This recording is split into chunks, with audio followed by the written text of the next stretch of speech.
Alhamdulillah, alhamdulillahi haqqa hamdih, nahmaduhu wa nasta'inuhu wa nastaghfiruh, wa na'udzu billahi min syururi anfusina wa min sayyiati a'malina, may yahdihillahu fala mudilla lahu wa may yudlil fala hadiyalah.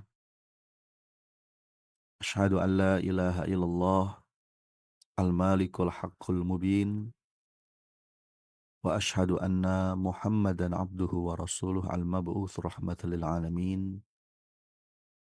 Allahumma salli wa sallim wa barik ala Muhammad wa ala alihi wa ashabihi ajmain. Subhanaka la ilma lana illa ma 'allamtana innaka antal alimul hakim.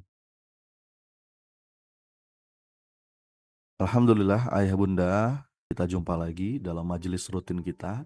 Saya akan mengangkat satu tema tentang bagaimana kita bisa menyelaraskan antara pikiran kita, apa-apa yang kita tahu, keyakinan kita, dan tindakan kita. Kenapa kok ini saya bahas? Karena begini, Bapak Ibu.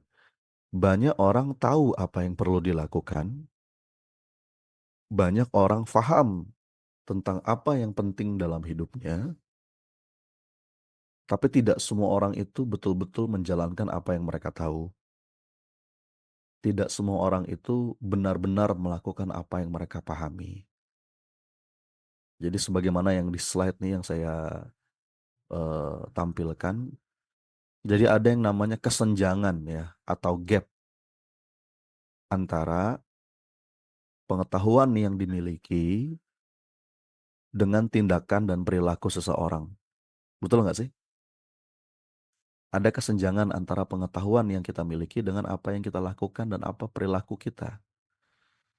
Jadi bisa dibilang gini, misalnya ya, kita tuh punya ilmu kita tuh di level 9. Tidak semua ilmu yang kita kuasai itu bisa kita praktekin di kehidupan nyata. Betul nggak sih? Kalau kita punya ilmu di level 9, mungkin yang kita praktekkan itu baru sampai level 7, level 6, level 5, gitu kan? Beda-beda setiap orang. Nah, ini perlu kita pahami dulu nih, karena memang sunatullahnya begitu sih. Supaya kita nggak terlalu menyalahkan diri. Memang ya kecuali level nabi ya, kecuali level ulama yang sudah tinggi kualitasnya. Di luar itu rata-rata orang itu memang ada kesenjangan antara pengetahuan dan tindakan atau praktek di lapangan. Kalau ulama-ulama zaman dulu tuh eh, Bapak Ibu itu rata-rata selaras tuh apa yang dia tahu dan apa yang dia lakukan. Bahkan pernah nggak dengar ada kisah seorang khatib yang diminta berkhutbah tentang membebaskan budak. Berkali-kali dia diminta, tapi dia belum mau ngomongin tentang hal itu. Setelah sekian lama, beberapa pekan setelahnya, baru dia mau berbicara dan berkhutbah tentang keutamaan membebaskan budak.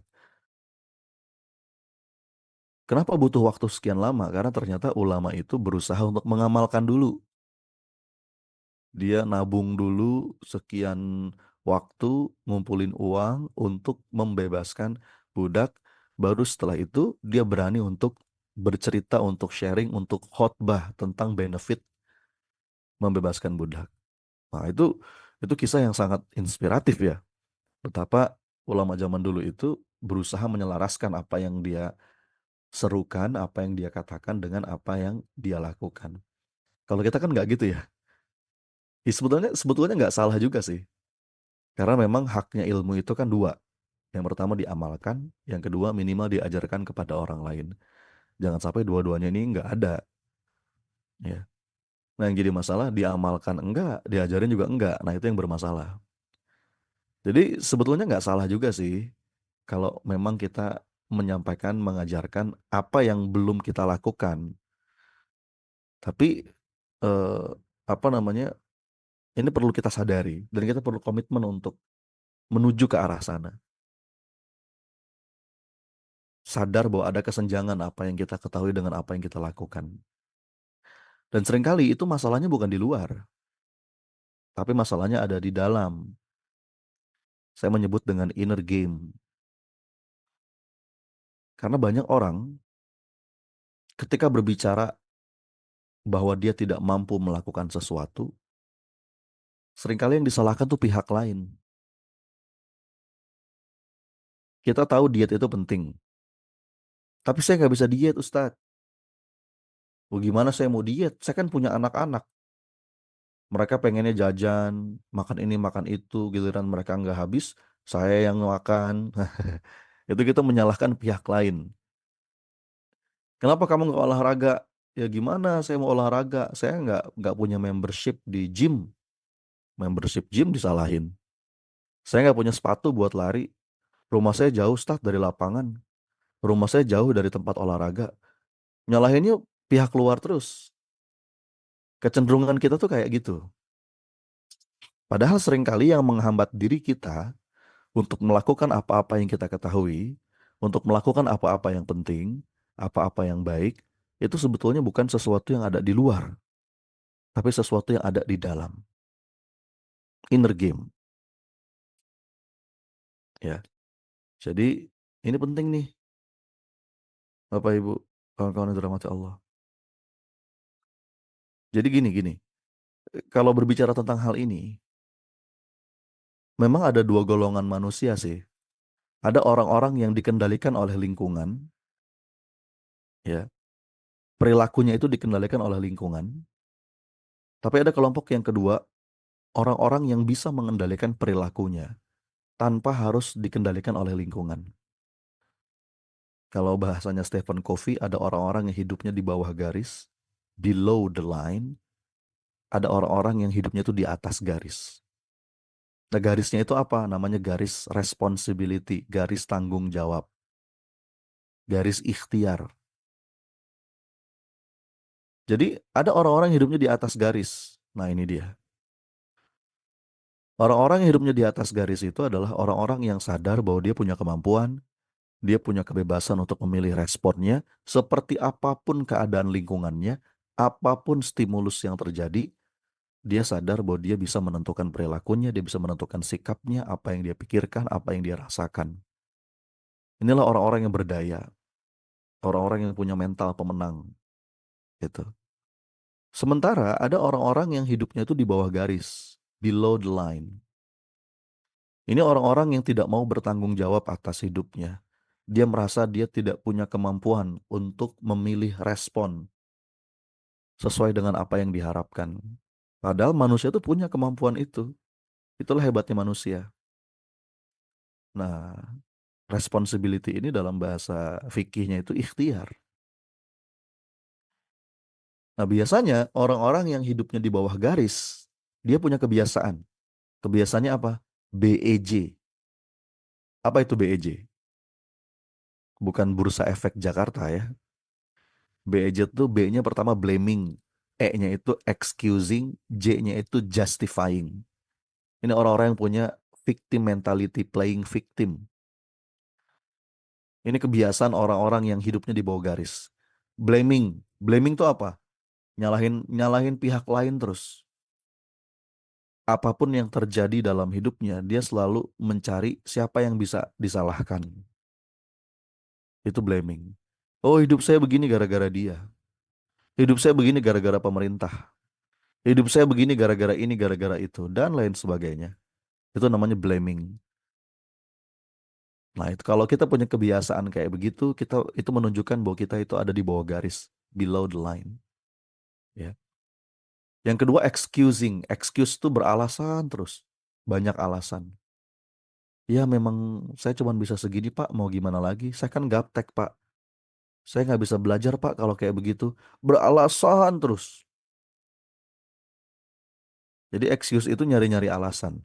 Ketika dia tidak mampu melakukan sesuatu, bukannya belajar, tapi malah nyari-nyari alasan.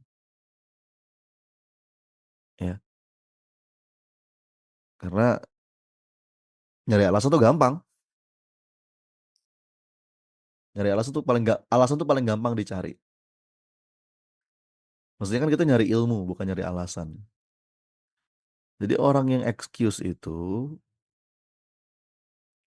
senengnya tuh mencari alasan yang apa namanya, me, apa, membenarkan apa yang terjadi. Nah, ditambah lagi yang ketiga nih, pembenaran tuh justifying.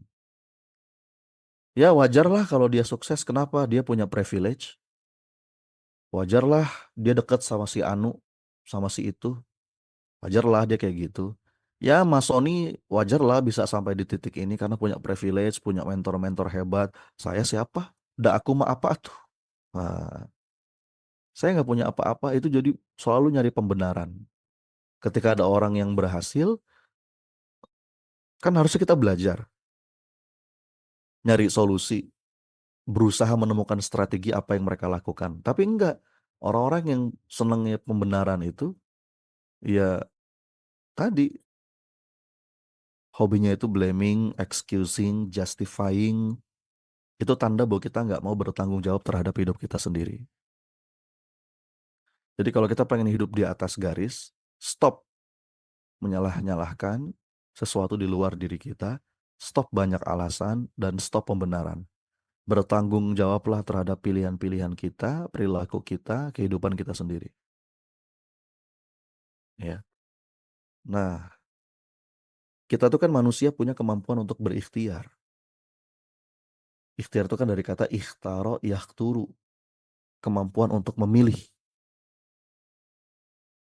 Manusia itu punya pilihan. Dan karena manusia itu punya pilihan, maka manusia akan dimintai pertanggungjawaban terhadap apa-apa yang dia pilih. Dan setiap pilihan itu ada konsekuensinya, ada pertanggungjawabannya, baik itu di dunia maupun di akhirat. Misalkan kita nggak pernah mau belajar, ya udah, apa konsekuensinya? Kita nggak akan pinter. Itu konsekuensi di atas bumi. Kalau kita nggak pernah nabung, nggak pernah invest, ya kita akan sulit punya aset.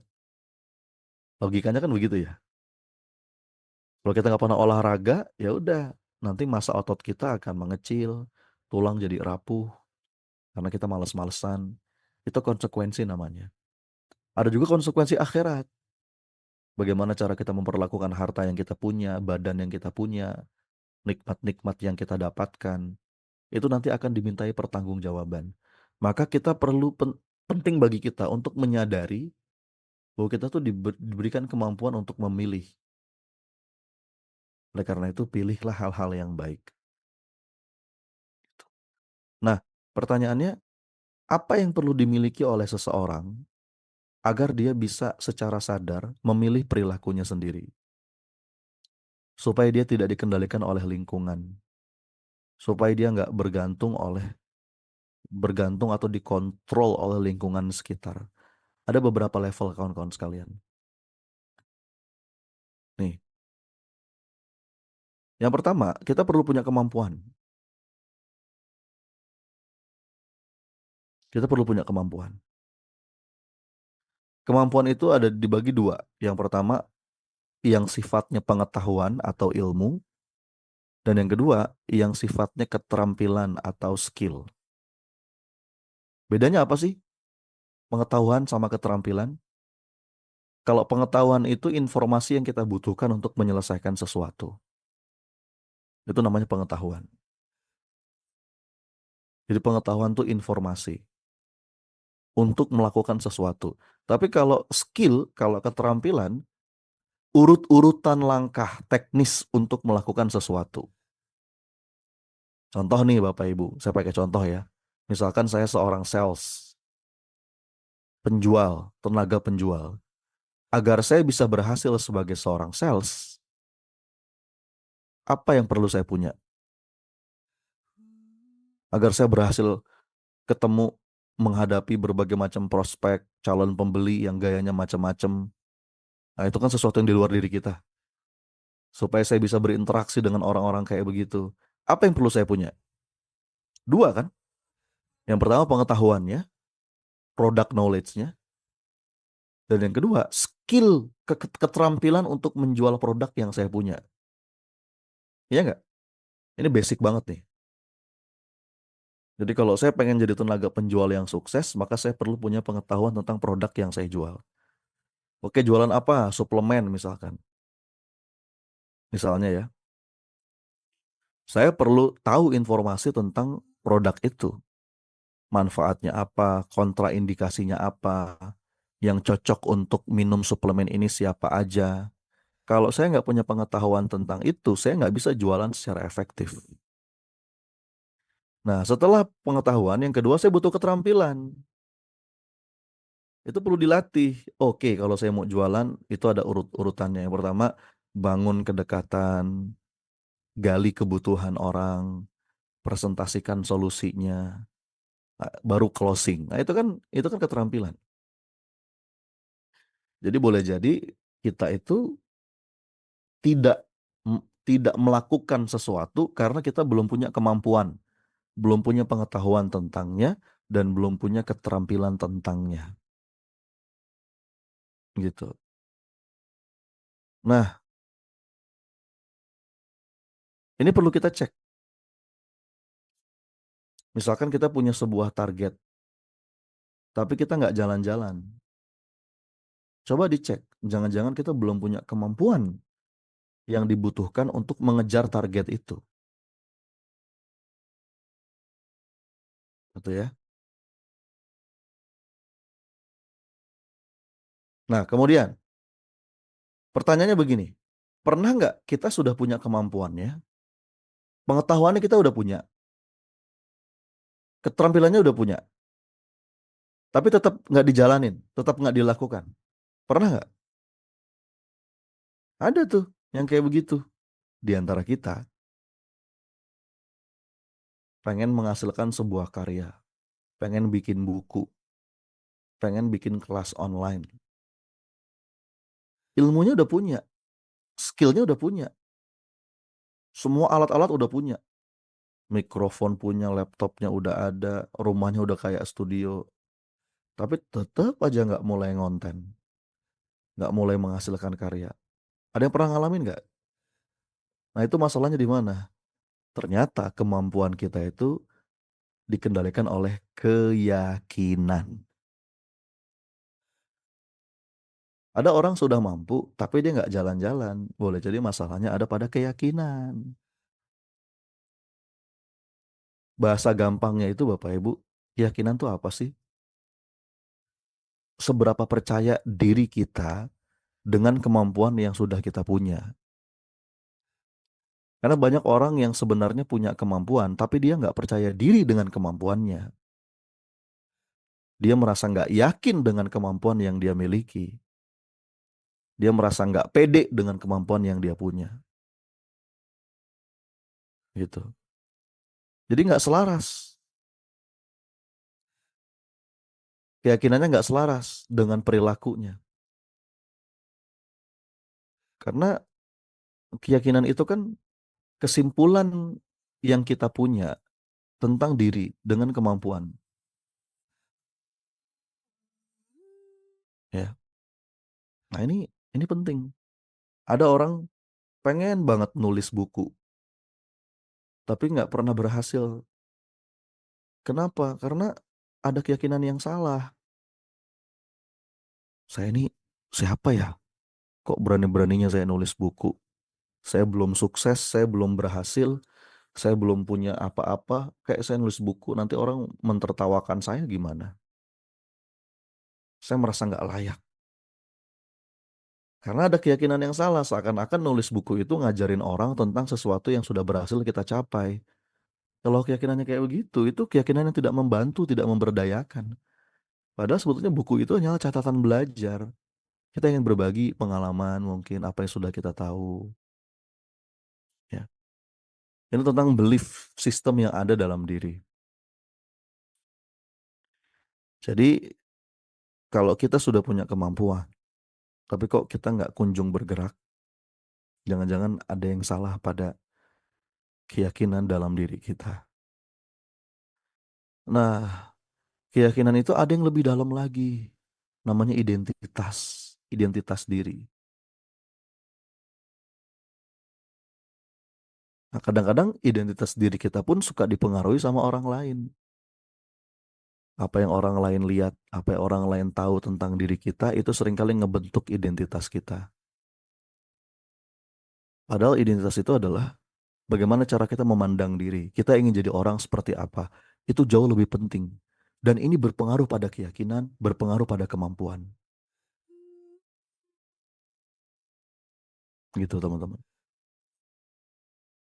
Terus yang mempengaruhi identitas itu apa? Yang paling puncak itu namanya niat hidup atau intention, tujuan hidup.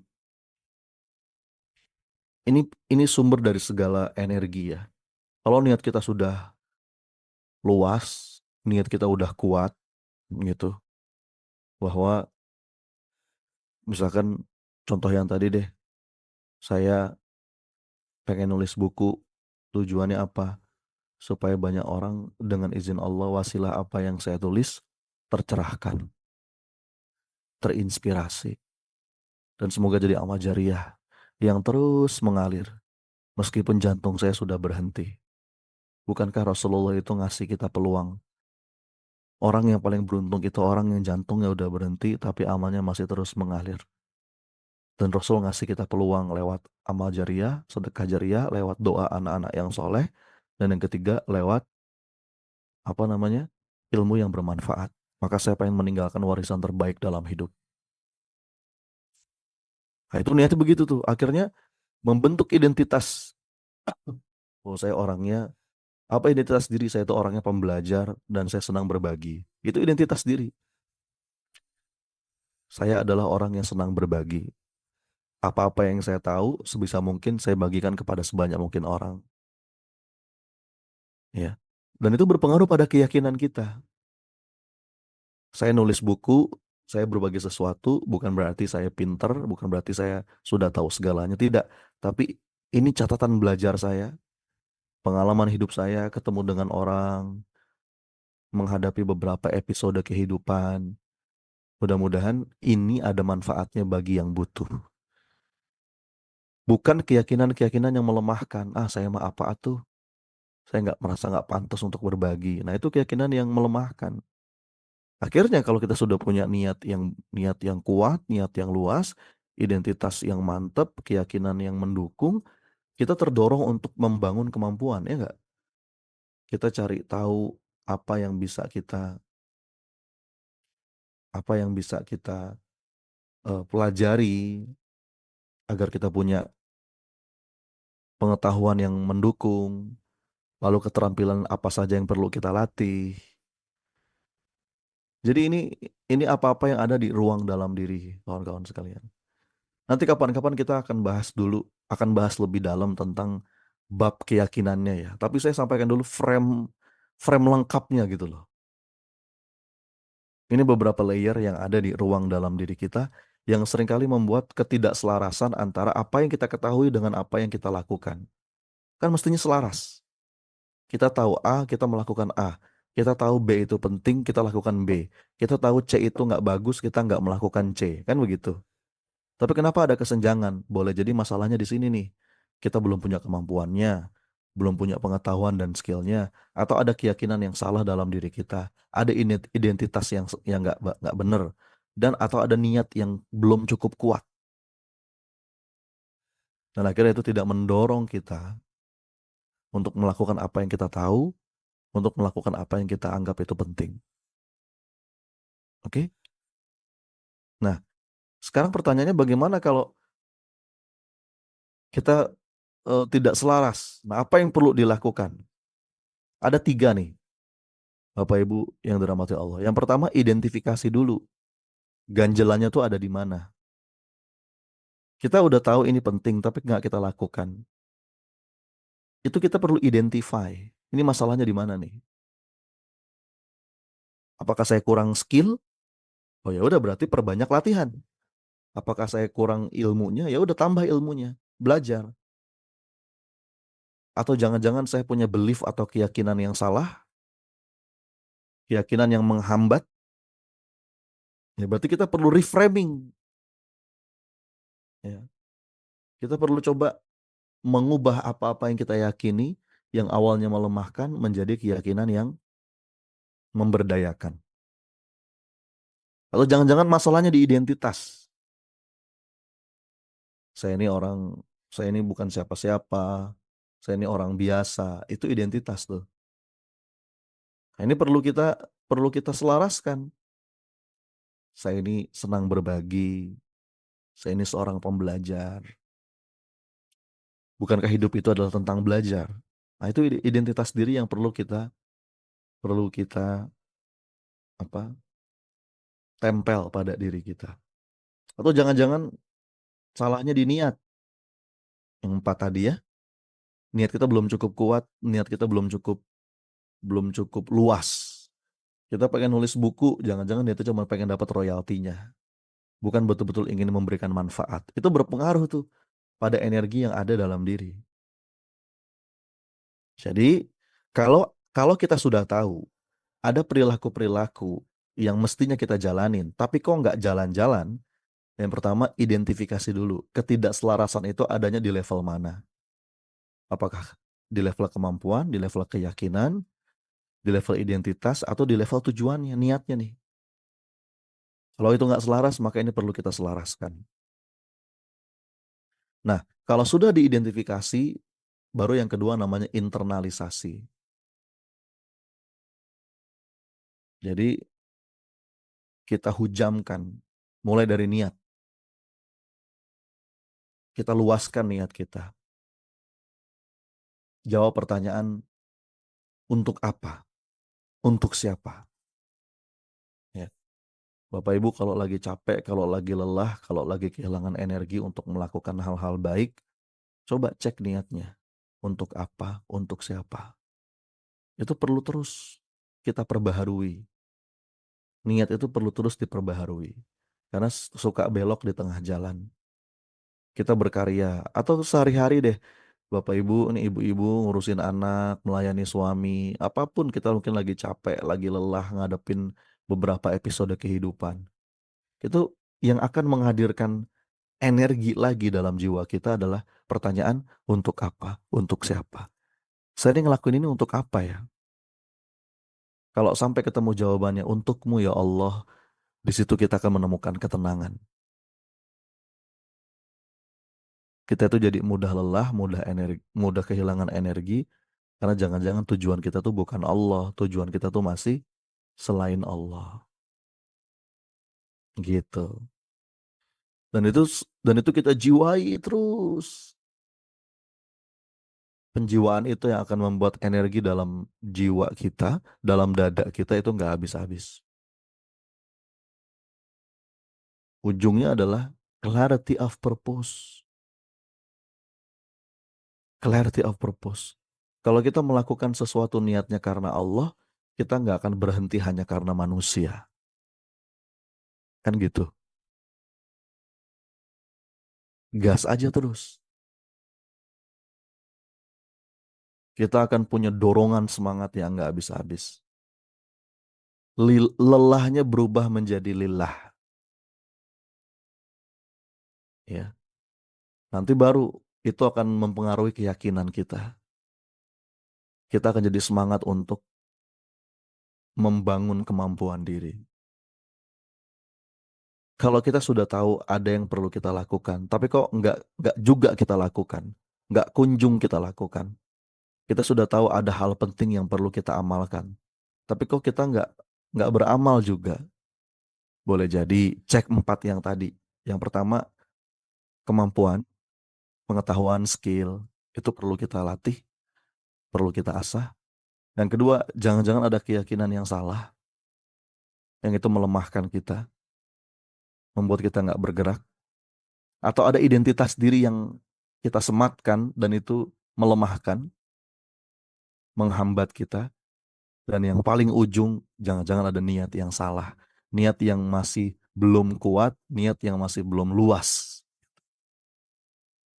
Nah, mudah-mudahan empat ini menjadi frame pedoman kita untuk mengidentifikasi ruang batin.